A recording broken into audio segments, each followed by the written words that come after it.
ہم نے خود اپنے ملک کو پٹری سے وہ اکھاڑا ہے، پٹری سے اتارا ہے، اکھاڑا ہے، بلکہ پٹری اکھاڑ دی ہم نے.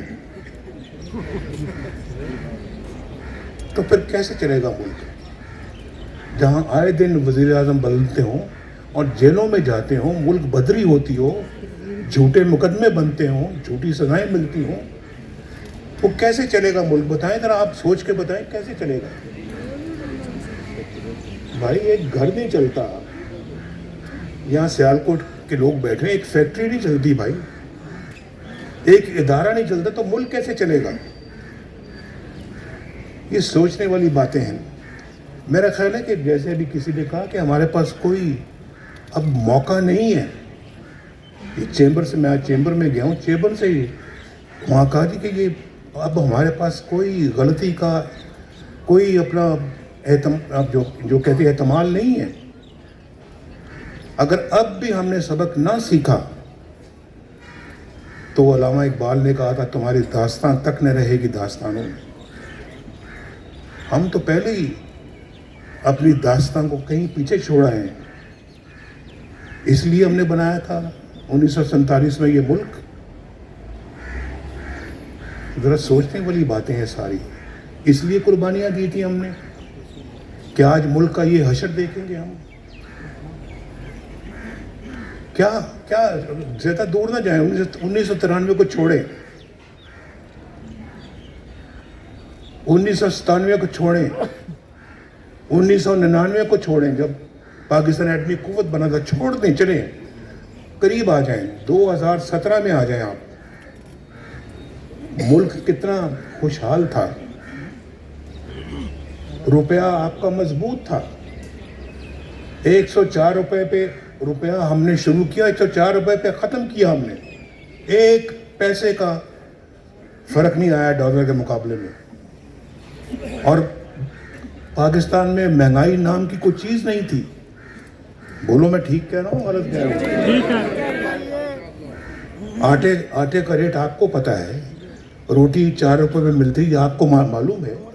باقی چیزیں میں بار بار نام نہیں لینا چاہتا، لیکن ہر چیز آپ کی پہنچ میں تھی. اور پاکستان سی پیک پہ تیزی کے ساتھ سی پیک لگ رہا تھا. لوڈ شیڈنگ کا خاتمہ کر دیا ہم نے، دہشت گردی کا خاتمہ کر دیا ہم نے. اور پاکستان جو ہے وہ ترقی کی رفتار تیز سے تیز ہوتی چلی گئی. ہماری اسٹاک ایکسچینج دنیا کی بہترین اسٹاک ایکسچینج میں شامل ہو گئی. اور یہاں بے روزگاری کا روز بروز خاتمہ ہوتا چلا جا رہا تھا. لوگوں کو روٹی مل رہی تھی، علاج معالجے کی سہولتیں تھیں، غریبوں کو کوئی روٹی کی پریشانی نہیں تھی.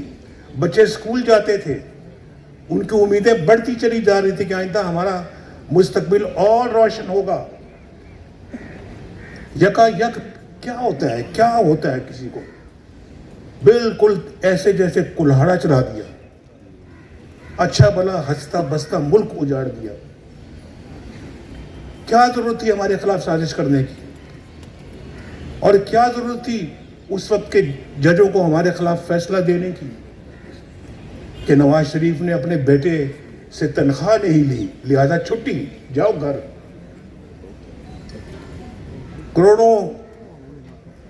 کروڑوں انسانوں کے نمائندے کو، وزیر اعظم کو 5 بندوں نے اٹھا کے وہ پھینکا. یہ ایسا کہاں ہوتا ہے یار؟ دنیا میں کہاں ہوتا ہے ایسے؟ پھر ہم پوچھتے ہیں ہم کیوں پیچھے رہ گئے ہیں؟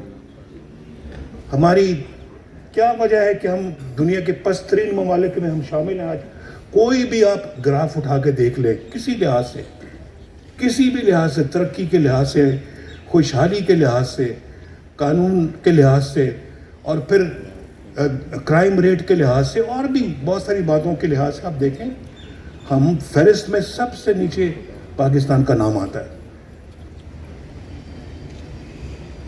یہ اتنا خوبصورت ملک ہے کہ ہم اس کو اپنا جنت بنا سکتے تھے. جنت اتنا یہاں لوگوں کے اندر ایک ماشاءاللہ ہنر ہے کہ میں بیان نہیں کر سکتا. اب یہ شہر دیکھ لیں آپ, یہ شہر سیالکوٹ جس سے مجھے بے پناہ محبت ہے, اس شہر کے اندر اتنا پوٹینشیل ہے ترقی کا کہ یہ اللہ کے فضل و کرم سے دنیا کے ایک بہترین ترقی یافتہ شہر بن سکتا ہے. اپنے پاکستان ملک کو یہ بہت ترقی یافتہ بنا سکتا ہے. اتنا یہ ہمارے اندر پوٹینشیل ہے, لیکن ہم نے کبھی کلہاڑا چلاتے وقت ان چیزوں کو نہیں دیکھا کہ کون کیا کر رہا ہے. اور اس کے بعد ہمیں تو آپ نکالتے ہو بغیر کسی وجہ کے, نکالتے ہو, آنکھیں بند کر دیتے ہو ہمیں نکالتے وقت. پھر لاتے کس کو لائے نواز شریف کی جگہ پر؟ آر ٹی ایس کو کیوں بند کیا؟ الیکشنوں میں ہیرا پھیری کیوں کی؟ ہمارے ڈبوں سے ووٹ نکال کے کسی اور کے ڈبے میں کیوں ڈالے؟ اور ایسے بندے کو لے آتے ہیں جس کو سوائے گالی کے اور کچھ کرنا ہی نہیں آتا. جب بھی بولتا ہے تو گالیاں دیتا ہے. اب میں کیا کسی کی بات کروں؟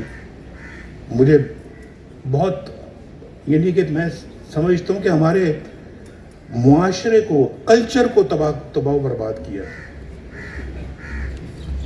ہماری قوم تو ایسی نہیں تھی, بڑی اچھی قوم تھی ہماری.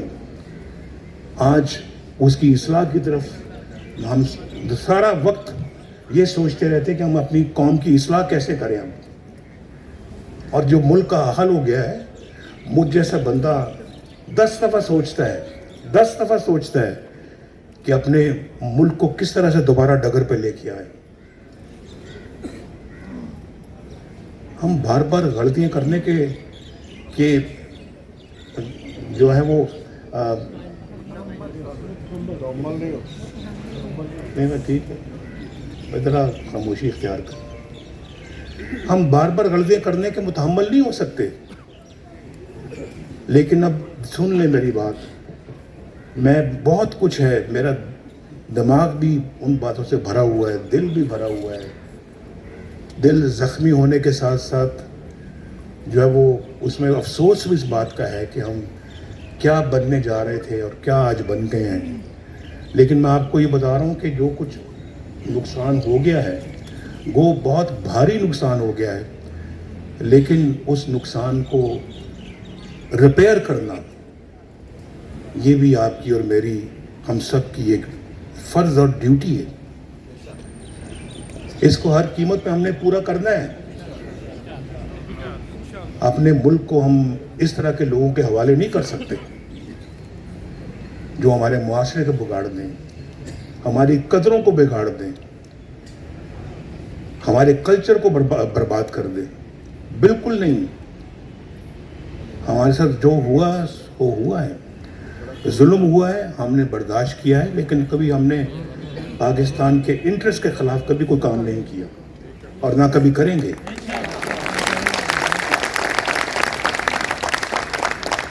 یہ بڑا قیمتی ملک ہے بھائی, قیمتی, ہم نے برباد تو کیا لیکن بڑا قیمتی ملک تھا یہ ہمارا, بڑا قیمتی ملک ہے. ہم اس کو سمجھیں, اس بات کو سمجھیں.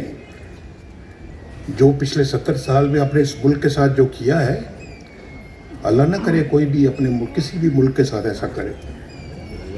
اور ہم خود اس کے ذمہ دار ہیں, خود. ایسے بندوں کو لانے کے بھی ہم خود ذمہ دار. وہ آیا نہیں تھا, وہ لایا گیا تھا. لانے والے بھی اتنے ہی ذمہ دار ہیں جتنا وہ خود ذمہ دار ہیں.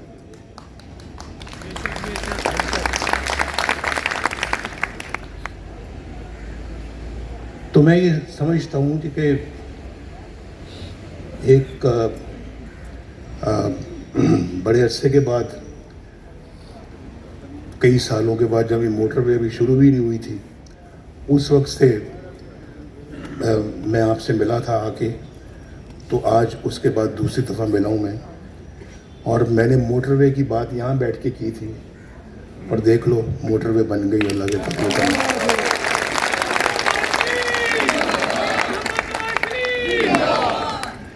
مجھے خوشی ہے آج میں پہلی دفعہ اس موٹر وے سے لاہور سے سیالکوٹ آیا ہوں. لیکن یہ موٹر وے اس سٹینڈرڈ کی نہیں ہے جس سٹینڈرڈ کی ہونی چاہیے تھی.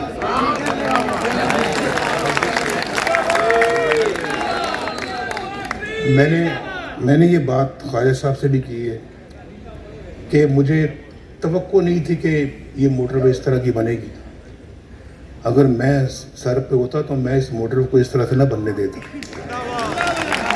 اور آپ نے دیکھا ہے کہ کہیں موٹر وے نیچے جا رہی ہے, کہیں اوپر چڑھ رہی ہے, کہیں اترائی ہے, کہیں کھائی ہے, کہیں کچھ ہے. نہ کوئی ریسٹ ایریاز ہیں, نہ کسی جگہ کو باتھ روم ہے, نہ کوئی ریسٹورنٹ ہے. یہ تو اس کو تو لاہور اسلام آباد موٹر وے سے بھی ایک بہت بہتر موٹر وے ہونا چاہیے تھا.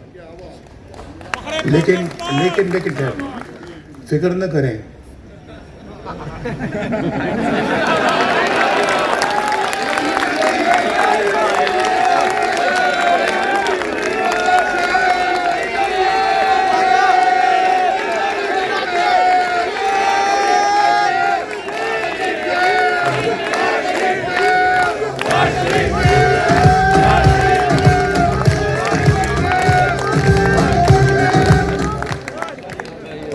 بہت خوشی ہوتی ہے دیکھ کر کے سیالکوٹ میں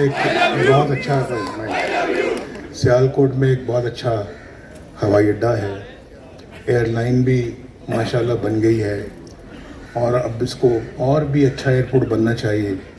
یہ لاہور, کراچی, اسلام آباد کے لیول پہ آنا چاہیے. اس کو اسی سٹینڈرڈ کا یہاں پہ ایئرپورٹ بھی ہو, فیسلٹیز بھی ہوں, اور ایئر لائن بھی یہاں پہ دنیا بھر کی ایئر لائنیں یہاں پہ آئیں.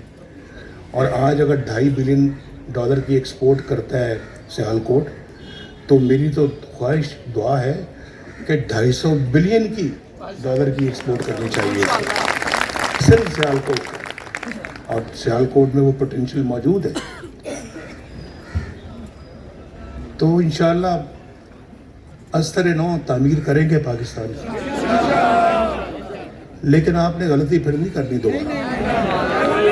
اگر کوئی غلطی کرے گا, اگر غلطی کو کرے گا تو پکڑنا بھی آپ نے اس کو. انشاءاللہ کہہ رہے ہیں نا. واردات ہوئی ہے, پاکستان میں واردات ہوئی ہے.